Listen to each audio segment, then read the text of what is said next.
Today we're going to answer the age-old question: what do vegans eat? Specifically, vegans that try to stay away from processed food and focus on eating a more whole foods diet. In my last video, we talked about my weight loss journey and how eating whole foods helped me lose fat and get fit. In this video, we'll take a look at my grocery shopping list and explain all the health benefits of everything that's on the list. My grocery shopping list is split into different categories based on Dr. Michael Greger's Daily Dozen, which he talks about in his book How Not to Die, a book that I would highly recommend to anyone who wants to learn more about the consequences of eating processed food and animal products, as well as the benefits of a whole foods plant-based diet. So the first category is legumes. In this category, we have white beans, red kidney beans, chickpeas, lentils, green peas, and tofu, which is made of soybeans and is minimally processed, therefore it's considered a whole food. According to an analysis performed by the American Institute for Cancer Research that went through 500,000 studies, we should be eating legumes with every meal as a form of cancer prevention. Yes, you heard that right, every meal. Legumes are full of protein, iron and zinc, as well as folate and potassium. They are also low in saturated fats and free of sodium and cholesterol. And on top of that, they're super delicious and versatile in many different kinds of recipes. You can use chickpeas to make hummus and falafel, red kidney beans to make patties or even chocolate spread, lentils to make wraps or stews, the list goes on and on.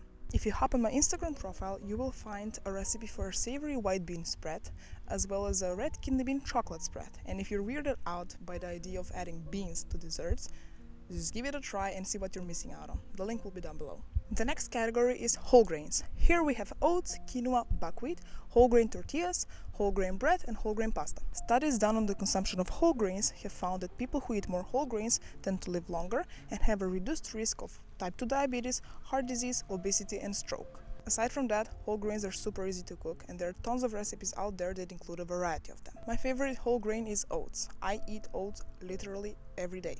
It's been kind of a running joke at work because I've been eating oatmeal every single day for the past 6 months of working there. I also use oats to make delicious pancakes. We'll post the recipe for that at some point. Apart from oats, I also love quinoa, which takes less than 10 minutes to cook and is amazing for salads as well as Buddha bowls. The whole grain tortillas I eat, I wouldn't strictly count as whole foods because they are store-bought and have some additives in them, although I would like to learn how to make my own at home eventually. As far as bread goes, I tend to eat it quite rarely, but when I do, I pick this 3-seed bread that goes amazing with homemade hummus. Alright, next one is vegetables, which are split into 3 subcategories: cruciferous vegetables, leafy greens, and other vegetables. My choice of a cruciferous vegetable is usually broccoli or cauliflower. My favorite greens are spinach and arugula, and other vegetables that I eat are onion, garlic, carrots, potatoes, sweet potatoes, cucumbers, peppers, as well as tomatoes, which are technically a fruit, but I categorize with the vegetables, and mushrooms, which are technically fungi, but I also categorize here. As you all probably already know, vegetables are one of the healthiest things we could possibly eat. Broccoli, for example, can prevent DNA damage and metastatic cancer spread, and it can also boost our liver detox enzymes, as well as protect our brain and our eyesight. Dark leafy greens like spinach offer the most nutrition per calorie, and they have shown to prolong our life and protect us against major chronic diseases. Other vegetables such as carrots, peppers, and potatoes are rich in vitamin A, vitamin C, and potassium. When I was a kid, I used to hate vegetables, and one of my core memories is of my mom chasing me around the apartment with a bowl of spinach and rice. I used to despise it, and now it's one of my favorite dishes. As I grew older and got more into cooking, and especially since I went vegan 7 years ago, I've fallen in love with vegetables, and I've found out a million delicious ways to prepare them. For example, my favorite way to eat broccoli is to steam it and then cover it in a garlicky lemon tahini sauce. That same sauce I love to dip baked sweet potatoes in, and my favorite way to eat carrots is to dip them in homemade hummus. It doesn't get better than that. In the next category, we have fruits, which are split in berries and other fruits. An American Cancer Society that analyzed 100,000 participants discovered that people who ate the most berries were significantly less likely to die of cardiovascular disease. And as if that wasn't enough, berries are also the tastiest fruits nature has to offer. All of them are jam-packed with antioxidants, and there's such a big variety of them to choose from. My personal favorites are blueberries and raspberries, but I also like to eat cranberries, strawberries, and blackberries. I mostly buy them frozen because they're cheaper that way and available all year long, and I add them to my oats every single day. Other fruits like bananas, dates, peaches, melons, and oranges are also a staple of my diet because they're full of vitamins and super delicious and refreshing, especially in the summertime. Growing up, my grandma used to cut and peel apples for me every day, and she instilled in me a habit of eating fruit on a daily basis, which is something that I will forever be grateful for. The next category is nuts and seeds. Now, it's no secret that a lot of people enjoy eating nut butters, but did you know that besides being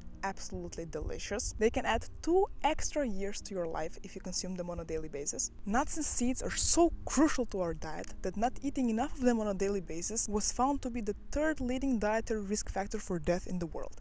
That's nuts and seeds. The good news is that nuts and seeds are the easiest to consume because they're so versatile. You can add hazelnut butter to your oats, you can use sesame paste, aka tahini, aka liquid gold, to make sauces or salad dressings. You can make vegan mozzarella out of cashews, or you could just eat them raw and not butter with any recipes. Nut butter.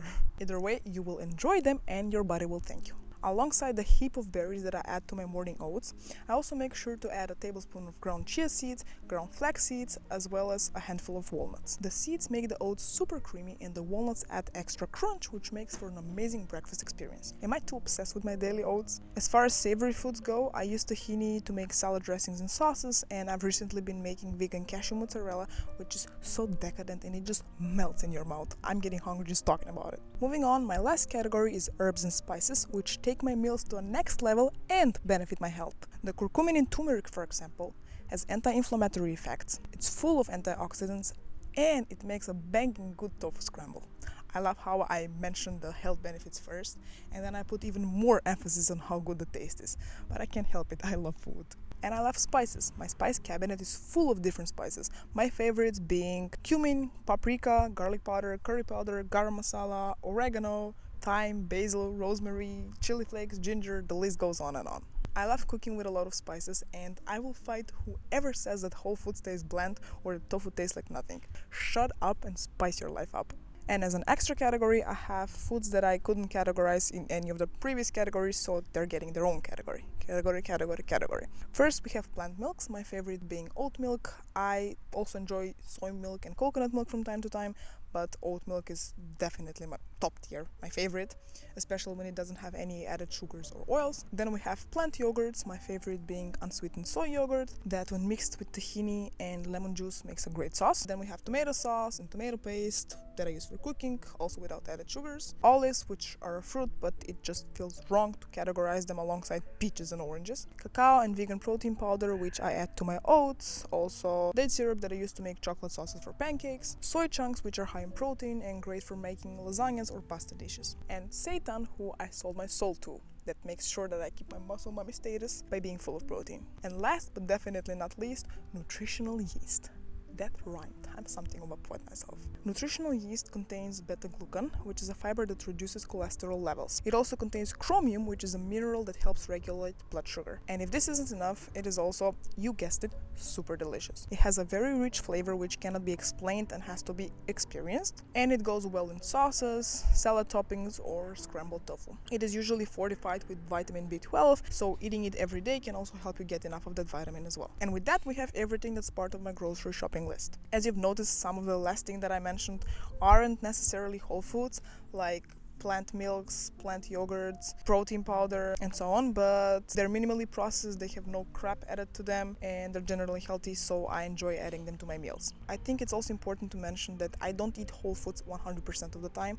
I do indulge in a vegan pizza or a vegan burger from time to time, but most of the time I stick to whole foods because I care about my health and because I feel at my best when I eat nature's best and stay away from processed food. Eating whole foods along with exercising regularly and getting enough sleep are some of the best things you could do for your health, and also the most underrated. I hope that this video inspired you to include more whole foods in your diet, and I hope that you enjoyed taking a look at my grocery shopping list. It definitely inspired me to eat more whole foods, aka it made me very hungry, so I'm gonna go and make myself something delicious now. Thank you for watching, and I'll see you in the next one. Bye!